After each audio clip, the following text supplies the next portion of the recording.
Salam damai dalam nama Tuhan Yesus. Kita jumpa lagi. Saya ingin berkongsi tentang satu pelajaran di dalam petikan Matius pasal yang pertama, ayat yang ke-18 sampai ayat yang ke-25. Yang ini adalah berkenaan dengan peristiwa kelahiran Tuhan Yesus Kristus. Nah, di dalam peristiwa ini kita akan melihat bagaimana satu peristiwa yang di dalamnya juga terkandung sesuatu pelajaran lain, yaitu tentang pribadi Yusuf, yaitu ayah daripada Yesus. Walaupun bukan ayah secara biologi, tetapi dia ayah Yesus secara hukum, dan dia adalah dari keturunan Daud sama seperti Yesus. Maria juga adalah daripada keturunan Daud. So, sama ada dari secara biologi atau secara hukum pada masa itu, dari ibu atau dari bapa, Yesus dilahirkan sebagai seorang keturunan Daud, maka dia adalah Mesias. Tapi kita akan belajar sesuatu yang dari petikan ini mengenai Yusuf. Kelahiran Yesus Kristus. Kelahiran Yesus Kristus adalah seperti berikut. Pada waktu Maria ibunya bertunangan dengan Yusuf, ternyata ia mengandung dari Roh Kudus sebelum mereka hidup sebagai suami istri.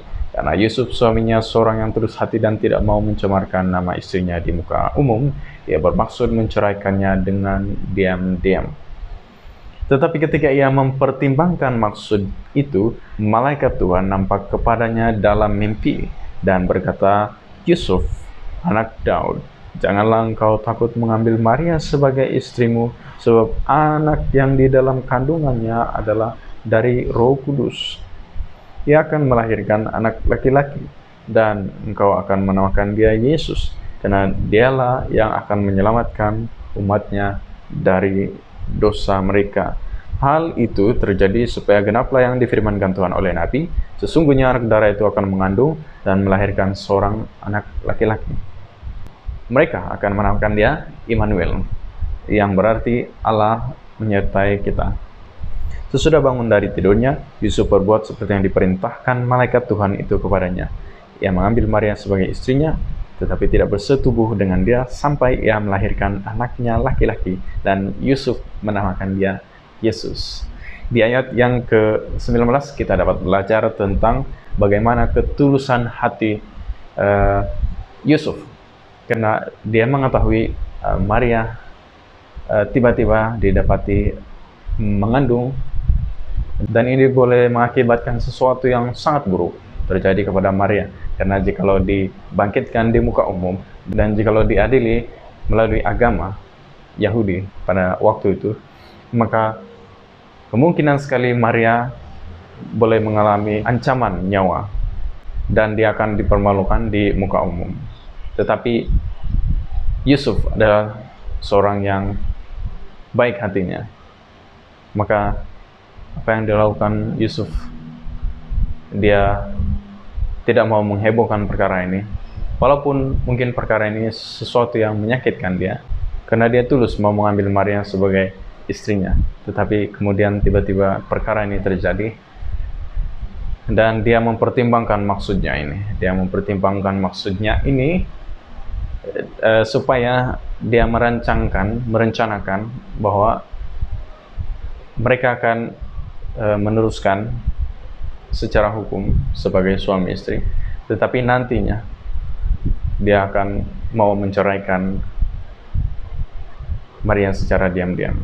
Kemungkinan rencananya seperti itu, secara senyap-senyap dikatakan di sini.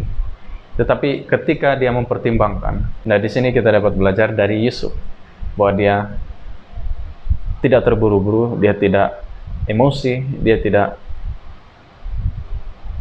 mempunyai pikiran untuk membalaskan kejahatan, tetapi dia mempertimbangkan bagaimana hal ini boleh diatasi, bagaimana supaya Maria boleh terus hidup, dan walaupun mungkin mereka terpaksa berpisah, tetapi dia merencanakan untuk perpisahan secara senyap-senyap. Tetapi Karena ini bukanlah sesuatu yang salah, tetapi ini rencana Allah yang belum dipahami, maka Allah mengutus malaikatnya supaya memberitahu kepada Yusuf bahwa jangan takut untuk mengambil Maria sebagai istrinya. Tetapi apa yang berlaku itu semuanya adalah pekerjaan daripada Tuhan.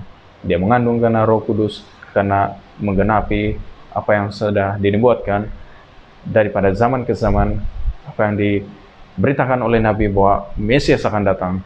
Waktu inilah Mesias datang. Maka di ayat yang terakhir, di dalam ayat ke-24, ayat 25, sesudah bangun dari tidur, Yusuf berbuat seperti apa yang diperintahkan oleh malaikat. Karena dia beriman kepada Tuhan. Karena dia sudah menerima penyataan daripada Tuhan. Maka dia dengan penuh kepercayaan, dan saya kira dia mempunyai sukacita karena apa yang berlaku ini bukanlah sesuatu kesalahan, dosa atau kesilapan, tetapi adalah suatu rencana istimewa yang memang tidak biasa dan sukar untuk dipahami secara logik manusia. Tetapi bila dijelaskan, maka hal itu sudah nyata, jelas, dan apa yang dia perbuat, dia taat, dan dia mengambil Maria sebagai istrinya yang sah. Demikianlah renungan ataupun pembelajaran firman Tuhan kita di dalam kisah kelahiran Tuhan Yesus Kristus.